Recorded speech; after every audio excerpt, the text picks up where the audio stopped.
So today we are going to talk about the life of Socrates.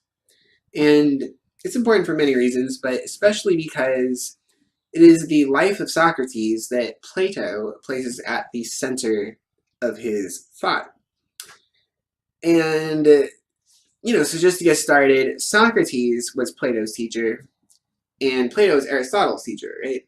And for various reasons that we learned about in Plato's Phaedrus, Socrates was opposed to writing, right? So we don't actually have any writings from Socrates, right? We know of him especially through the writings of Plato, and also Socrates' other student Xenophon, and also a sort of rival to Socrates, the poet Aristophanes, right? So that's how we know of Socrates, and what I'm going to explain to you is mostly from Plato's Apology of Socrates. It's the defense speech of Socrates at his trial.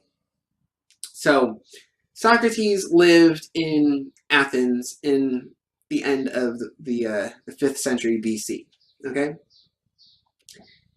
And he developed a reputation for being wise, right? And so what happened was there was a temple to the god Apollo, some way inland compared to Athens, at least a whole day's. It's still a whole day's trip to get to Delphi from Athens, right? So it's a considerable trip over there, right? And at the temple of Apollo in Delphi, there was an oracle to Apollo, right? A woman who would be there. She was called the Pythia, right? And she was the oracle at the temple to Apollo at Delphi, right? So what happened was Socrates had a friend named Chaerephon who decided that he was going to go and ask the oracle at the Temple of Delphi who was the wisest person in Athens, right? Obviously expecting to get the answer Socrates, but he decided to trek up there, and he did. And he asked the oracle, and the oracle said, Socrates is the wisest man in Athens. And so Chaerephon made it back to Athens, told Socrates, and Socrates said, wait, this can't be. I don't know anything about the most important things in life, right? How can I be the wisest person if I don't know anything? Right? That was his response. Now keep in mind that Socrates is kind of cheeky, right? He's not frank. He is careful about how he disseminates himself. So what happens is, he has a sort of innocence that he portrays, right? Where, he sees all the other people running around in society as though, they have knowledge of the most important things in life, by which I mean how to live well, right? Justice, goodness, greatness, right? Isn't it still true today that quite a lot of people you'll meet are stubborn about their answers to these questions? Right? It's always been true. Right? Most people, it's one of the things that society requires, right? Society requires that most people are fanatically committed to the views that are given to them by society. That's how it was in Socrates' day. So he's a little bit cheeky. He sees these people and he says, well, clearly they have information about the most important things in life, and I don't, so how could I be the wisest person? Right? That's his thought process. I just want to explain it to you here. And so what happens is he decides that he's going to go around one by one interrogating them until he finds someone who is wiser than him, and then he disproves the oracle, right? And so naturally he begins with the politicians, right? Because the politicians, supposedly, they have their jobs because they have wisdom about the most important things in life, right? They have political wisdom. They are statesmen, right? That's what they claim about themselves, and that's what everyone believes to be the case. So Socrates begins with them, and he goes around, interrogates them and finds that actually they don't have knowledge about these things. They just have opinions, right? They haven't actually thought their views through. They're just views that they've inherited, right? So, the way that Socrates puts it is that he becomes hated by these people, right? He interrogates them, he becomes hated. Next, Socrates goes and finds the poets to ask them. Now, poem or poetry, it comes from the Greek word poeme, which means to make, right? So poets were from the Greek perspective, they were the makers, right? They made things. And in particular, they made stories, right? That's what I'm talking about. And so Socrates decides to inquire with them next, right? Because the poets contributed quite a great amount of wisdom to ancient Greek society, and our equivalent might be Hollywood, the entertainment media, etc.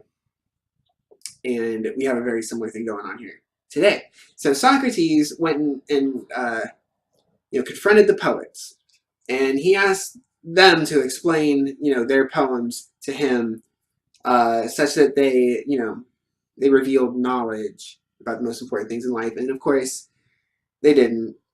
Right? Socrates found that they were lacking also. And again, with the poets, he said that he became hated among the poets. Right? So then, third, Socrates decides to confront the manual artisans, right? The people who work with their hands and build things, right? They don't make things, with classical Greek vocab. Right? What they do is they have techniques, right? And so they have material in the first place, and they use their technique to change it, right? That's the difference between a poet and a technique, in ancient Greek vocab. So, Socrates, he interrogates all these people. He finds that at least they do have knowledge of their technique, right? So that's nice, right? Like, these people are not just flat out posers, so that's cool. But nonetheless, they go around taking for granted that they have knowledge about the most important things in life, right? Goodness, greatness, justice, the most important things. So eventually Socrates sort of comes to the point where he realizes, you know what? I guess maybe I am the wisest person in Athens, right? Like, this is pretty ridiculous. And then I would add an editorial remark, which is that Socrates is known for asking questions. But if you take the Platonic dialogue seriously, Socrates asks questions, especially so that later on he can say that he was asking questions, right? But they're leading questions. He knows the answers to these questions. The whole idea that he has, he's superior because he has knowledge of his ignorance, that's like a kind of a ruse, right? Like, there's quite a lot of wisdom to be gotten from what Plato has Socrates say in Plato's writings. So knowledge of ignorance is like, it's like a joke. It's like an inside joke, okay? Don't take it too seriously. So Socrates ends up having to face trial because he's just pissed everyone off. Now, here's what's important about his trial, right? There's a specific charge, but Socrates is there because he's a philosopher, right? Like, he's really being brought to trial because he is a philosopher, right? This is society reacting to philosophy and trying to squelch it, okay? That's what's going on here. Now, the charge is that he is an atheist, right? Or that he doesn't believe in the city's gods, right? And that's just the formal charge, right? They didn't have a charge for, oh, he's a philosopher. He's there because he's a philosopher, okay? Now, another way that the charge is put in the writings from Plato is that Socrates was corrupting the youth, right? And this is really what's dealt with in Socrates' defense speech, to the extent that it's a defense speech. And so what happens is Socrates says in his speech, well, everyone, like, I'm down to listen. It would really be convenient if you all would just tell me what it is that I should be teaching to these youths, right? Because that's, I'm not unreasonable. Like, if you all know what I should be teaching to the youths, then that's just what you should do. You should just, educate me about that, right? In the Republic, right? Plato, Socrates has a line that the appropriate penalty for ignorance is education by someone that isn't ignorant, right? It's a wonderful line, and it totally applies to how Socrates presents himself at his trial. He's like, oh, you're all telling me that I'm ignorant, and you're telling me that you're not ignorant. So, you should just exchange ideas here, right? You should just educate me. But here's why Socrates is in such a bad position. and why philosophy is in such a bad position, right? Because what happened was Socrates had already been around and bothered all these people, right? And he had already bothered them about that subject, right? We're bothering someone about, what is goodness, what is greatness, what is justice, what is virtue, whatever. Basically, we can reduce that question to what should we be teaching children, right? What should we be teaching young people, right? Like any sort of deliberation about the most important things in life can be understood in terms of solving the question, what should we be teaching young people? So Socrates has already confronted all these people about this. He's already found that they do not know what we should be teaching children. And yet, at his defense, that's all that he has to say. Well, it's the main thing. You can read his defense. It's fine. It's a great writing. I read it every once in a while. So, by the way, I recommend the Tom Wolfe version. Right? It's in a book called Four Texts on Socrates. Right? It has, you want footnotes. You want footnotes. You want literal translation. Tom West, Four Texts on Socrates. That's what I recommend. So, so that's Socrates' defense. In other words, it's not really a defense. He pretty much concedes his guilt. He's found guilty. Now, the way it works in Athens is that the person who's found guilty suggests their sentencing first, and then the jury suggests their sentencing, right? So Socrates says, well, since it seems to me that I have done nothing wrong, I think that what should happen is I should be given a stipend or a salary in order to go and live in the agora and have serious conversations with all the people who pass through and hang out there and spend their leisure time there, right? Socrates says that that's what he thinks should happen, right? And of course, this does not go over well, right? The jury, which is, it's quite a number of people. It's not like it is today. It's more like a body that's like voting. It's bigger than you would think. So they get upset. They think, oh, how dare Socrates say this, right? Oh, no, he didn't, right? Oh, no, he didn't. Right, that's Socrates. Basically, what Socrates wanted was to be made a college professor, right? He just wanted a space. He wanted, young people to present his views to, and he wanted a salary. Right? He basically asked them to be a college professor, and then Athens said, no. And not only that, but they got pissed, right? And so Socrates' friends try to come to his defense and say, no, Socrates, take that back. We'll raise some money for you. We'll pay a fine. Let's suggest a fine. Let's just pay a fine. Let's just do that, right? But it was too late at that point. The jury's already pissed. They come back with their suggestion for Socrates' penalty, and of course, it's death, right? So Socrates has egged them on into the death penalty, and now he's facing his death. And he actually gets about, I think it was 2 weeks to face trial, or to face his execution. And it has to do with how in Athens, I have to read about it again, but it's something about the executions happened when a certain boat returned from a certain ship returned from its journey. And so Socrates just happened to have the maximum amount of length, which was something like 2 weeks. And so he's in prison for a few weeks. It gets, I'm not going to go through all the scenes in the meantime. It gets to the day of his death, and keep in mind Socrates is about 70 years old at this point, right? He's not exactly a young person, right? He's pretty old, right? Just putting that out there. Now, he's not really afraid of his death, and this is the reason why. He says that it's the knowledge of ignorance. He says, well, I don't really know that death is a bad thing, so why would I be afraid of it?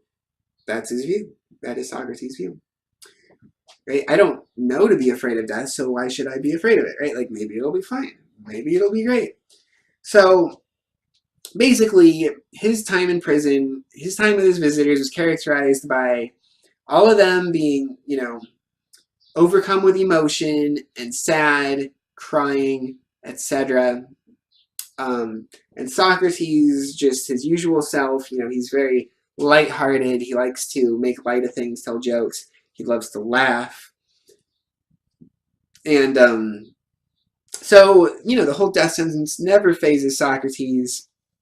He's enjoying himself right up to, including the time right after he's taken the drink of the hemlock, which is the poison. So the point of this is the life of Socrates. That's pretty much what you need to know. The point of this is that it is the basis for Plato's thought, in my opinion. I do this guy right here, this is Leo Strauss. I do a Leo Strauss version of Plato, but, I'm very satisfied with it. I take it out all the time and explain this to people. So, the reason why this is central to Plato's thought, right, and this is the conclusion here, is that what happens is that for Plato, philosophy is identified with the philosophic life, right? It's not just like, oh, I'm going to go to the community college and take a 3-unit, philosophy 101 class. No. When Plato thinks of philosophy, he thinks of someone who lives a lifestyle such that they are committed to philosophy, right? The philosophic life, right? And Socrates' life and his, tragic death really made an impression on Plato. At least we can believe that. And Plato, he made Socrates the very, very central figure of all of his own work, right? Plato's works are mostly all dialogues, and almost every dialogue features Socrates as the main character, dealing with, interlocutors, with people he's having a conversation with. And so here's the point, right? I've explained that Socrates' life is central to Plato's thought, but, so what? Who cares? Here's the point.